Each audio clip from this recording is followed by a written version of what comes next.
yung mga kasama mo dyan sa banda, hindi lang yan kasama mo kapag tumutugtog. Magiging kasama mo yan sa buhay. Ano yung bahagi na sa tingin nyo ay malaking factor na kayo ay musician? Nilagyan na namin ng kumot. Dinalaw pa namin yung kumot kay Joy. Tinakloban talaga Ayan, nila. talagang tinakloban namin. Hanggang sa wala na kami makuhang... Kasi hindi naman po soundproof. Bahay lang naman po yun. Kumbaga. Tagal kayong sabi nyo, tagal na tenga. Pag unang salpak nyo sa studio, may awkward moments ba? Kasi dati, nung Fipsi pa kami, nung ang unang banda namin, mga estudyante nga kami. So talagang yung budget namin hindi ganun ka-all out, kumbaga. Anong pinakamahirap na part ng pagiging Phoebe? Meron ba? Palagi lang sinasabi sa akin, be humble. Kung may sinusulat kayo, sulat nyo lang, sabi nga nung sa Sponge Cola, walang pangit na kanta, nasa arrangement lang. Spirit FM. Yes, magandang araw po sa inyo at welcome sa another episode ng Spirit FM TV. Ito po ang Tunog Lokal. At hindi na namin patatagalin pa, makakasama po natin ngayon ang isa sa pinakamagaling na banda ng Oriental Mindoro at madaming mga ibibigay sa ating information at lalo nang ninyo silang hangaan. Please welcome ngayong ating Tunog Lokal, Phoebe! Yeah. At syempre dito Spirit FM TV, diretso na tayo. Pakilala muna ang members ng Phoebe. Ang dami nag-aabang, makikita kayo na napapanood kayo, tapos hindi naman gusto nila malaman yung mga names. So, starting from... Hello po, Joy Vox. Yes. Sa mga members po natin.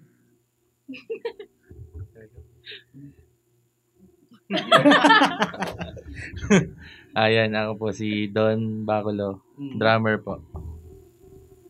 Right, bass.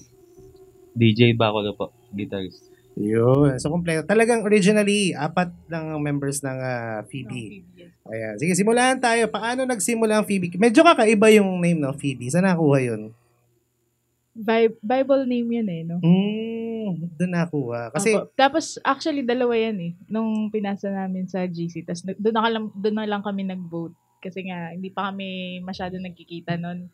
Pero kami po ay magkakabanda na 12 years ago. Wow, 12 years ago. Mga pa kami, college. Nung college magkakabanda na kayo Opo. Pero po kasi nun syempre bata pa kami. Iba yung name. So ang name namin nun ay Pipsi. Pipsi. Ano ba to? Parang soft drinks? Hindi. Ano po kasi, nung nag-practice kami, nag-practice kami. Nakita lang namin yung sa wall. Paglabas natin o during ng practice. Sabi namin, sige, Pipsi na lang pangalan. So kami na rin yung member nun. Kasama na doon sa 12 years yung Pipsi. Opo, kasama. Pero yung Phoebe kasi, para siyang nirebrand. Dahil kami ng single. So, binigyan lang namin ng ibang name. Sino yung nag-suggest? Palitan natin, rebranding, pati yung pangalan, palitan. Si Krite. Krite, ikaw yan. So, paano mo naman naisip na, palit tayo ng pangalan? Matagal niyo natin dala yung unang pangalan, di ba? Yung Pipsi. Matagal din kasi kami natenga. Okay. May 8 years ata kami. Nagkita-kita lang kami sa Dayo. Di inaasa. Magkakaibang table. Magkakaiba kaming table. Nagkita-kita kami. Tapos may tugtugan doon. Tapos yun, nag-jump kami. Tapos after lang months, naisip ko lang na may mga pondo lang kaming original songs. Hindi gawin na namin ngayon. Tapos ribanda kami ng Ayun, oo. So, aksidente pala yun. Tapos niyaya ko si Don, yung magkapatid. Tapos huli namin niyaya si Joy. Ano yun, nung unang tagal kayong sabi nyo, tagal na tenga. Pag unang salpak nyo sa studio, may awkward moments ba? Hindi ba kayo nahihirapan mag-jam? Hindi po kasi kami sa studio live na agad siya. Live na agad? Kasi magkakaiba kami ng table nun. February, January kami nagkita. Tapos, nagkatinginan kami kasi kumpleto yung miyembro nung Pipsi. So, yung mga dati namin pondo, tinugtog lang namin nung araw na yun. So, parang nag-jam lang. Tapos, after nun, buuin na natin. Originally, hindi po kami naka-line up nun Pinagbigyan lang talaga kami ng bar. Wow. Sayang, may reason talaga, no? Kaya kayo iba't ibang table, nagkasama-sama, dati magkakabanda, tapos wala pa sa lineup. Tapos nabuo ulit. Tapos, mula noon, ano na ulit? Buo na ulit yung banda. Opo, nagka-reach outan kami sa GC. Kasi, si Kite kasi sa Manila siya nag-work. Tapos, itong dalawa, medyo busy din sa mga work. So, nung nagkita kami, inaral namin na yung single agad. Doon kayo nagpunta sa single original na. song. Ayan. So, kaya sunod nating, sunod kong tanong, pag bago lang ulit, tapos ano yung mga, paano nyo nababalanse ngayon? Kasi iba naman siguro, during yung 8 years o yung 12 years, iba yun, no, diba? Sabi nyo nga, college pa. So, ang tugtugan, madaling schedule. Ngayon, anong pinakamahirap na part ng pagiging Phoebe? Meron ba? Diba? Schedules, anong pinakamahirap? Siguro schedule. Schedule, oo. Kasi nasa Manila ako. Base ako sa Manila. Tapos si Don, alam niyo naman, busy naman si Don. Sobra. Kasi ito night shift. Oo. Paano yun pag may mga gigs? Hindi kami active sa gigs. Absent? Hindi kami active sa di ba gigs. Parang ngayon lang November kami naging active ulit. Oo, nung nilaunch na yun. Ayun, kaya sunod nating tanong, syempre, isa po sa mga pinapatugtog na namin dito sa aming radio station, of course, yung inyong kantang Kung Kinakailangan. At napakaganda Sabi nga namin, ang ganda ng areglo, ang ganda ng ano. Sino nakaisip naman yan? Secret. Ay, ikaw din talaga. Secret So, parang ikaw talagang... paano mo naman naisip tong song na Kung Kinakailangan? Ano yan, old song. Kumbaga, 8 to 10 years ago na siya. Ba, matagal na. Para sa Pepsi talaga siya dati. Kaso, nawala kami. Sa PB na lang. PB na lang namin nirelease. Tapos lahat ng areglo, lahat ng si Almost kay Don, tsaka sa amin din naman. Tapos, nirecord lang namin lahat record lang namin kay Don lahat. Kami na lang din ang record. So, parang, okay, buuin natin itong kanta. Tungkol ba saan yun? Yung kinakailangan? Ano ba sa sweldo?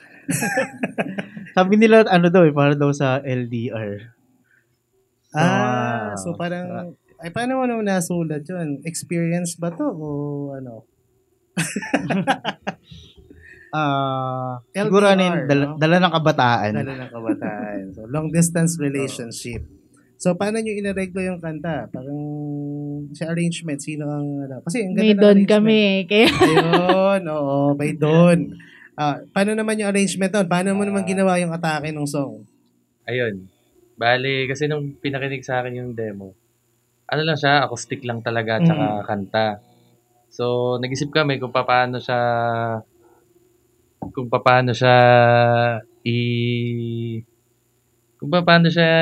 i-arrange ng base ngayon. Kasi ilang taon na yun, right?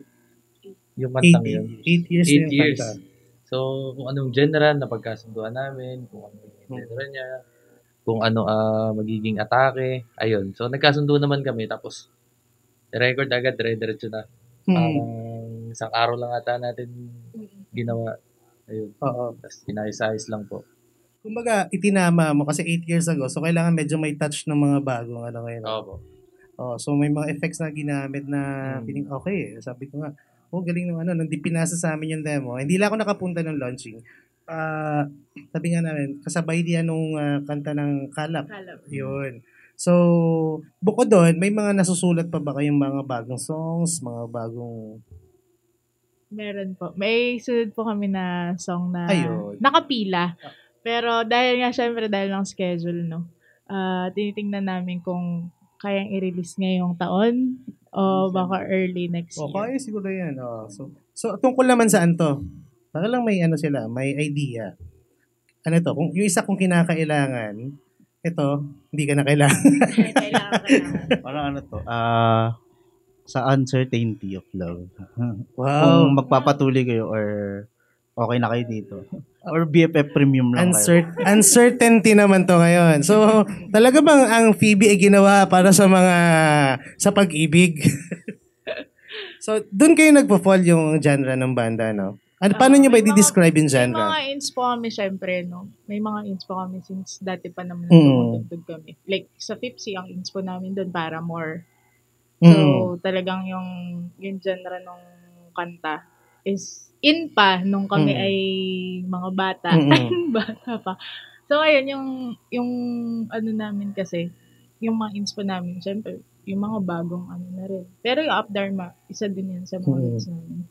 The Who-Ones, kung sino. So, parang pinagsama-sama niyo yung... Pero yung Paramore, medyo ano... Malayo siya, malayo, diba? So, kaya po, hindi namin, kumbaga, napagdesisyonan namin siya na, kumbaga, i-rebrand yung name dahil malayo siya din sa dati namin. Oo. Oo. Yun na. At sino naman yung sumulusulat nung bagong song ninyo? Secret din. Secret po kasi, malikot ang utak ng mga malikot ang utak. Member din kayo ng, kasi iba't ibang banda, no? Sa pagkakaalam ko, may mga side bands kayo. Ayun, paano schedules, di ba kayo nahihirapan? Sa bagay, sabi nyo, hindi pa masyado sa gigs. Pero pag dumating yung time na, syempre, doon din papunta yun eh. Ako, medyo naglaylo po kasi ako dahil nga gabi yung trabaho ko. Tapos, syempre, gabi din yung gig. So, hindi ko pwedeng pagsabayin. Namili ako kung anong... So, yung PB talaga, yung schedule niya is hindi din namin pinipilit kung hindi pwede ang isa. So, bigayan naman kami ng oras dito. Like, katulad ni Clyde, inintay namin siya kung kailan kami magpa-practice. Pero pag nagpa-practice kami, talaga mahaba ang session na. Talagang sagadin na natin to. Minsan lang, no? So, sa schedule, hindi naman nagiging conflict, ano? Sa akin po, hindi. Sina Don, hindi ko mo alam. Tsaka may GC na sa ngayon, madali naman, di ba? Pasa-pasa na lang. Demo, pasa na lang. So, yung ginagawa nating kanta ngayon, ginagawa ninyong kanta, paano naman to? Ano namang arrangement ito? Halos love song din ba? Ano? Ganoon din. Yung ngayon, yung susunod, parang sobrang layo eh. Parang wala pang napakinggan. Pero kaya nga sabi namin, nagbawas kami ng ingay tapos medyo naiiba yung genre. Pero yung kung pang napakinggan yung first single tsaka second single, parang magkaiba sila ng genre. Magkaiba sila ng atake. Yun, At pag binuo ito, so magkaibang atake, panibagong arrangement na naman, panibagong ideas na naman, no? Ayun, so paano yung halimbawa, pagka gumagawa ba kayo ng kanta, isa muna, idea muna niya, papasa na lang sa lahat. Ganun talaga. Tapos kanya-kanyang instruments na na lang. Parang ipapasa niya po muna ng acoustic at boses lang. Tapos yun, tsaka na lang po kami mag-iisip ng iba't ibang kung anong pwedeng, unang-una, kung anong style po. Tapos yun, kung anong instruments na po yung gagamitin, anong style, ganyan. Kumusta naman doon sa kung kinakailangan? Siyempre may anong mga reaction daw? Kasi dito sa amin magandang reaction. Sa inyo, yung mga nakakausap niyo, siyempre, ano sinasabi sa kanta? Nakaka-relate sila sigurado, no? Oo. Actually, ako hindi ko in-expect yung tanggap dun sa side ko. Kasi yung sa amin kasi nung nirelease yun, may mga, syempre, may matagal kasing nawala, no, yung banda. Tapos bumalik, parang, meron silang original song. Tapos, yung ibang lugar, kasi di ba po, ang Spotify naman talaga nakakuha sa iba. Talaga nagreklamo nung hindi na-release dun sa area nila. Yung pala, iba-iba kasi ng timing, no, kasi nga, time zone. Okay. So, na-release na sa Pinas, hindi pa nare-release sa kanila. So, gano'ng kahaba bago na-release sa kanila? Hours lang, no? Hours lang. Kumbaga, lang sila. Tapos, yung reaction nila nang napakinggan nila? Okay naman. Ang reaction sa akin talaga, yung boses daw, maganda. Pero syempre, nagpapasalamat naman ako doon, no? Flattered naman ako na kahit na medyo matagal na tenga, maganda yung kanalabasan. Tapos yung arrangement niya talaga, parang, nagsabi sa akin na hindi mo alam kung ano yung susunod. Hindi mo alam kung ano yung susunod na lyrics. Dahil nga, syempre, bago naman siyang kanta eh. So, parang bago sa kanila. Pero parang naiiano nila sa Up Dharma. So, sa akin, compliments yun. Oo, di ba? Kahit sabihin nga, lumalabas pa rin yung originality ng kanta, di ba? So, nandoon pa din. Yun. So, pag ba may mga gigs kayo, di ba, mayroon ba tayo, saan ba pwede pa, bukod Spotify, saan pa nila pwedeng mapakinggan yung iba yung kanta? Yung mga kanta yung gagawin pa. Kasi dito sa amin, sure, napapakinggan yan, no? Sa ano naman, all major music platforms like Apple Music, Amazon, YouTube Music, tapos Deezer. Also sa TikTok, active kami dun. Follow nyo kami. Yun, may TikTok Tapos yun nga, pag naman may mag-approach kayo, ngayon ang daming banda, napapansin nyo ba? Dito sa atin, ang dami ng banda. At syempre sabi nyo nga kayo, nabuo kayo, although may gap, merong 12 years na kayong magkakasama. So, paano nyo na-maintain yun? Yung samahan. Diba? Oo. parang ang di ako solid. Ako naman, hindi naman ako na-lost contact sa kanilang dalawa kasi magkakatropa kami, magkakaibigan. Pero nung matagal kami hindi nagka-banda ulit, nagka-jam. Siguro nagsama-sama lang kami nung 2022 elections ulit, kaming tatlo. So, political jingle yan. Hindi.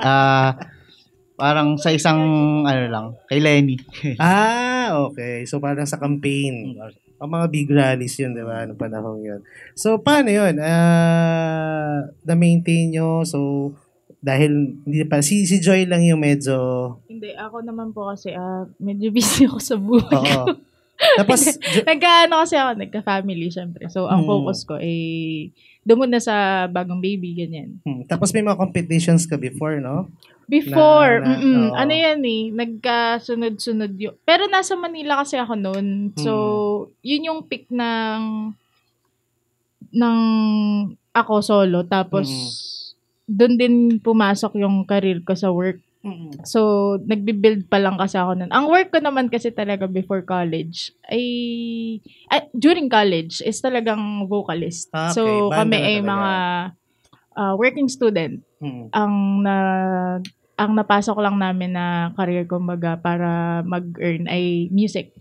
Ayun. So, sa gigs namin, hindi katulad to ng PBA. Yung gigs kasi namin dati set 45 minutes, 45 minutes, 45. So, mahabaan siya. Kami ngayon sa Phoebe, usually 3 songs. 3 songs.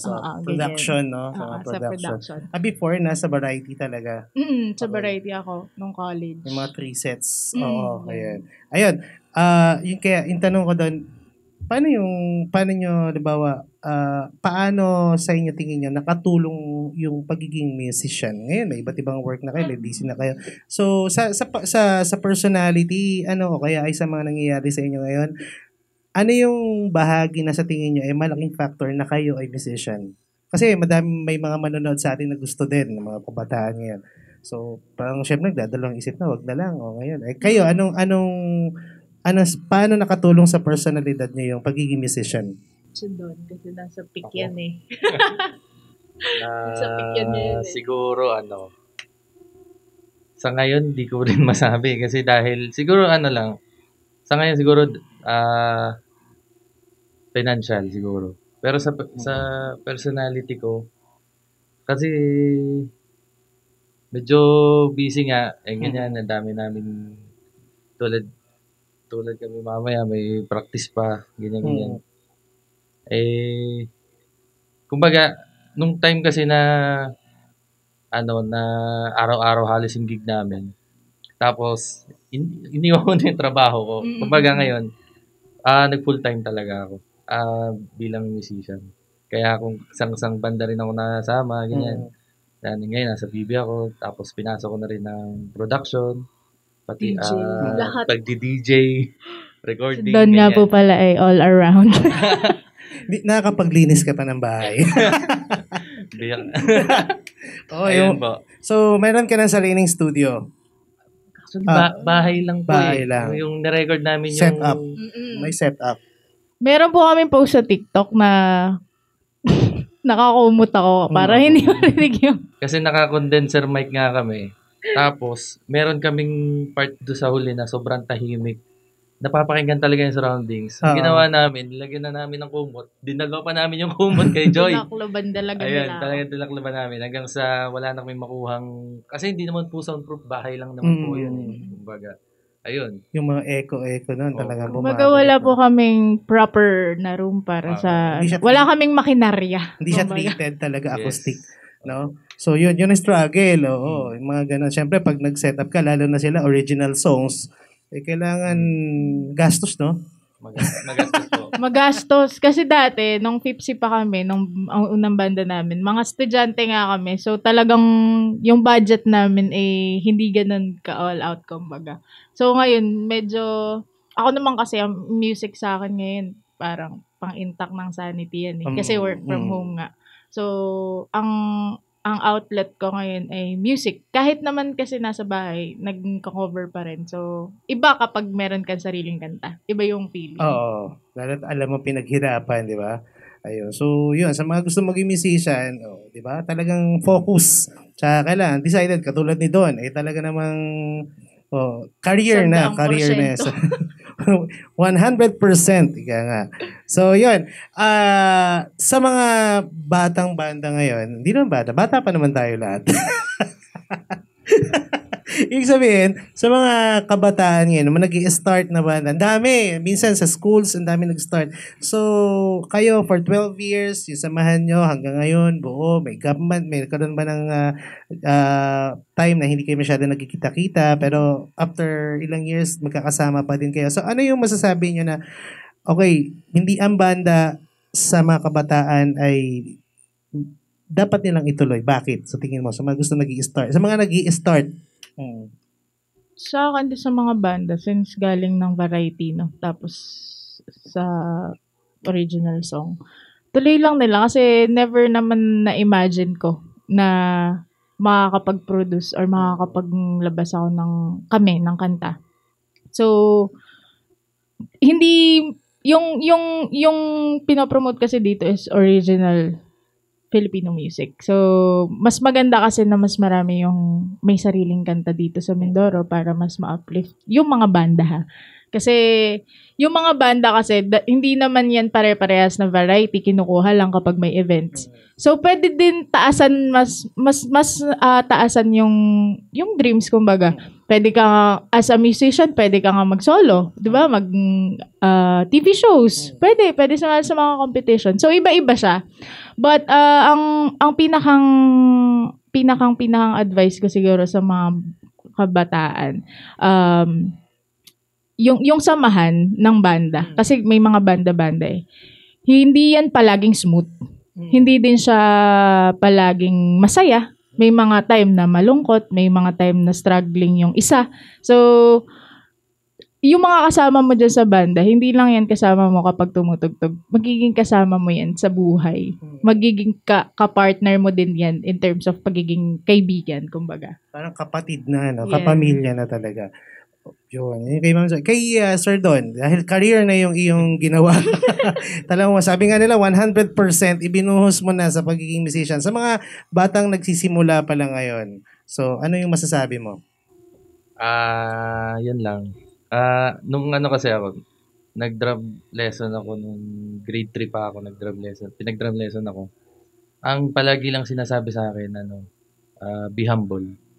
Yun lang, magpakababa ka lang, tapos bukod doon, syempre, yung mga musician natin, mas maganda, hindi lang tayo aral-aral ng mga kanta, mas maganda, maggawa tayo ng sarili natin. Original. Yes. Kung ano yung tunog natin, mas maganda sumulat tayo, kung ano man, hip-hop, or rock, kahit anong genre, mas maganda, ilabas natin, i-release natin. Ayun po. Sa mga kabataan. Kasi pag may idea kayo, ilabas natin yung idea. May kami mga tito-titas nyo. Pwede na kaming tumulong, di ba? Yan. Open naman ang Phoebe. Ano ba, gusto mong ang ganda po ng song niya, pwede po magpatulong, may arrangement po na to. Yes po. Ayan. At syempre, yung inyong manunulat, kailangan, anong ma-advise? Alagaan si Clyde. Ikaw naman, dahil mahilig ka palang sumulat ikaw halos ang sumusulat ng mga kanta. At syempre, more or less, yung first arrangement yan, sa'yo din ang gagaling, di ba? So, ano naman bibigay mo sa mga kabataan na mahilig din sumulat, gumawa? To be fair, hindi ako yung hindi ako solely nagsusulat. May partner ako, may partner akong minsan natulong sa melody. So, pagkatapos namin gawin, pinapasa ko na kayo doon. Tapos siya na yung bahala mag-arrange lahat. Bibigay lang kami idea. So, kung may sinusulat kayo, sulat nyo lang, sabi nga nung sa Sponge Cola, walang pangit na kanta, nasa arrangement lang. Yun, di ba? Sabi nila, pag may kinikritik isang kanta, ipakanta mo yun sa isang banda. Ganun ang reglo nila. Okay yan, di ba? Yeah. So, walang pangit na kanta. Sa arrangement. Yun, nasa arrangement yan. Nasa arrangement yung magkakabanda. Arrangement ng song mismo. So, yun. Sabihin natin kung saan pwedeng mapakinggan yung iba pa yung song para yung song mga nadadating. At ngayon, itong kung kinakailangan, saan nga ulit pwedeng mapakinggan? Stream kung kinakailangan on Spotify, YouTube Music, Apple Music, Prime, and also Deezer, and sa TikTok, lagi kami dun. Ayun. Follow nyo kami. Yan, follow. Yan. So, may pahabol pa ba tayo mga gustong banggitin?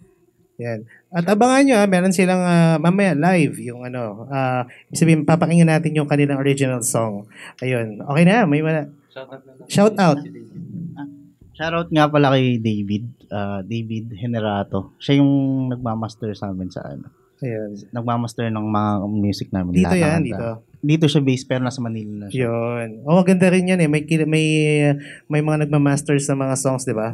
Kasi iba pa din naman yung recording, tapos Diba po, ang daming pinagdadaanan ng asang Oo. kata. Akala mo, inano lang no? Ine-record lang, tapos na. Sabi ng mga nanonood, parang ayoko na.